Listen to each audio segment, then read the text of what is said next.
Acompanhando aqui uma preocupação de psiquiatras, autoridades públicas de saúde, enfim, de toda a sociedade em relação a uma resolução do Conselho Nacional de Justiça, que determina o seguinte: não pode mais haver manicômios judiciais, onde ficam pessoas que cometeram crimes, mas que têm algum tipo de problema psiquiátrico.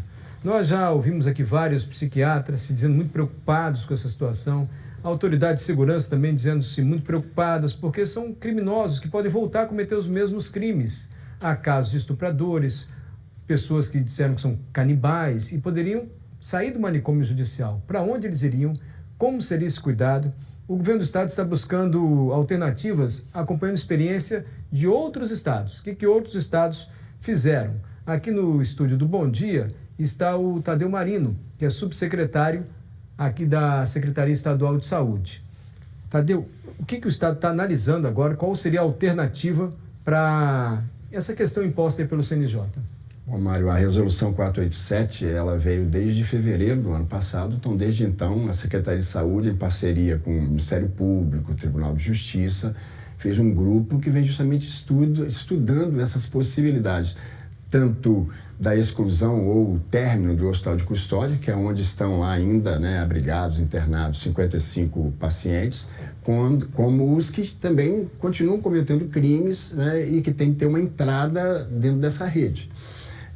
Você tem já um fluxo definido que nós estamos publicando essa semana, junto do Poder Judiciário, que a gente tem feito várias reuniões, para que as pessoas que chegam, ou as que têm de sair, que a gente chama de desinstitucionalização, ou seja, ou deshospitalização, porque aquilo ali é um hospital de custódia de pacientes que foram considerados inimputáveis, ou seja, pacientes com transtorno mental no ato do seu crime.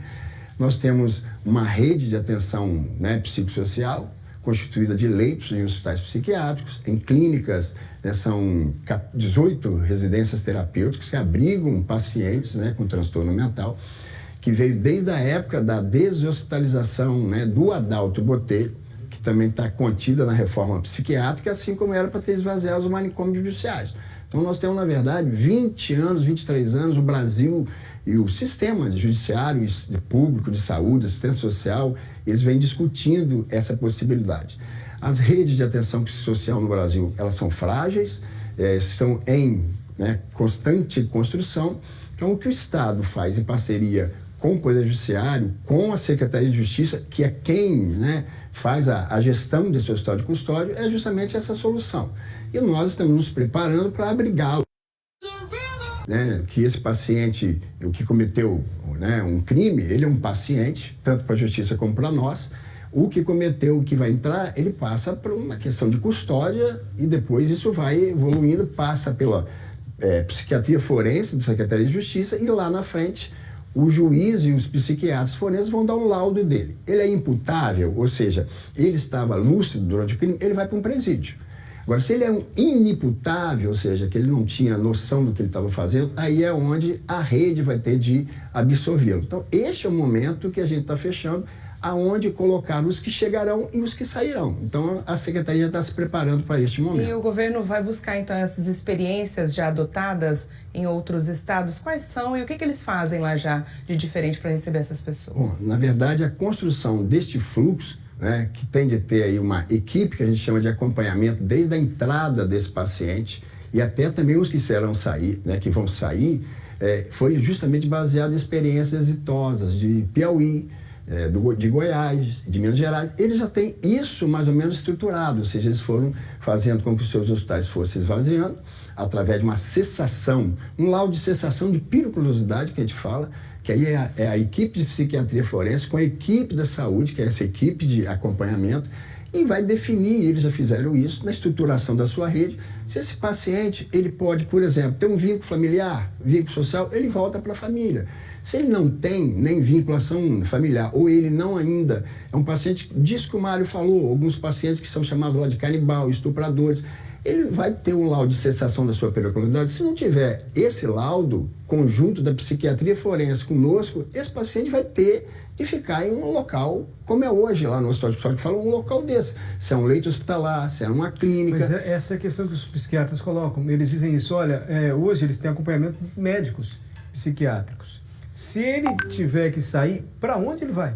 Assim, porque voltar para a família, o doutor Sérgio esteve aqui, Veloso, disse, muitos cometeram crime dentro da família, então não tem condição de voltar para a família. E lá ele tem um acompanhamento médico. A preocupação de todo mundo é o seguinte, para onde eles vão, que tipo de cuidado eles vão ter e de segurança também, né? Bom, quando a gente fala RAPS, é importante traduzir, né, que é uma rede de atenção psicossocial. Sim. Ela tem um componente ambulatorial, que são os CAPs, Centro de Atenção Psicossocial, desde o tipo 1 até, né, o CAPS 4. Tem leitos psiquiátricos. Por exemplo, o antigo Adalto Botelho, lá nós temos ainda 35 leitos de psiquiatria, mas ele se transformou num hospital geral.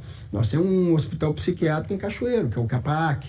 Nós temos leitos psiquiátricos em hospitais gerais, em todo o estado. Nova Venécia, Mimoso, temos aqui na Santa Casa, de Colatina. Então, tem essa rede extensa.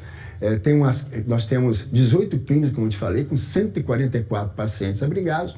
E quando nós fizemos a deshospitalização da Adalto Botelho, lá em 2001 em diante, principalmente em 2008 para frente, o Adalto já chegou a ter 1.700 pessoas, 1.900 pessoas lá no auge, né, dos manicômios. E o que esvaziou aquilo? Alguns voltaram para suas famílias, outros estão nessas residências terapêuticas até hoje, porque não tinha vinculação familiar e vão ter o resto da vida ter controle psiquiátrico. E nessa residência terapêutica tem visita de psiquiatra, enfermeiros de saúde mental e nossos hospitais instalados nas clínicas tem psiquiatra. Esses pacientes, eles são pacientes com transtorno e vão ter de ser acompanhados o resto da vida.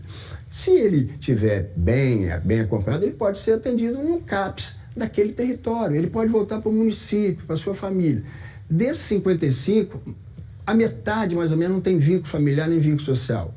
O Estado vai ter, de o resto da vida, cuidar deles. Seja numa residência, seja num leito hospitalar. Essa é uma questão que a gente já nos preparamos para isso. E a gente tem a presença forte da Secretaria de Justiça, do Poder Judiciário e da Saúde, para justamente ter um olhar muito mais preocupado com esses pacientes que não têm cessação de periculosidade e aonde nós vamos abrigá-los. Perfeito. Tem um prazo final? Sim, o fim do hospital de custódia é 30 de agosto. 30 de agosto. Então nós temos aí 90 dias para justamente deshospitalizar as pessoas que lá estão e esses pacientes que têm este caráter de periculosidade maior, a gente vai deixando no último prazo para poder, até mesmo conselho do CNJ, a gente está buscando isso, os próprios Poder Judiciário de Distribuição estão buscando no CNJ o que fazer, que exceções são essas que aconteceram em outros estados brasileiros desses pacientes que não têm sua cessação de periculosidade e que nos preocupa, como preocupa também o Poder Judiciário e todos nós. Obrigado, Tadeu Marino, subsecretário estadual de saúde. Obrigada. Contando para a gente as alternativas que o governo do estado está buscando para atender essa resolução do Conselho Nacional de Justiça até o final de agosto. Tem que fechar o manicômio judiciário.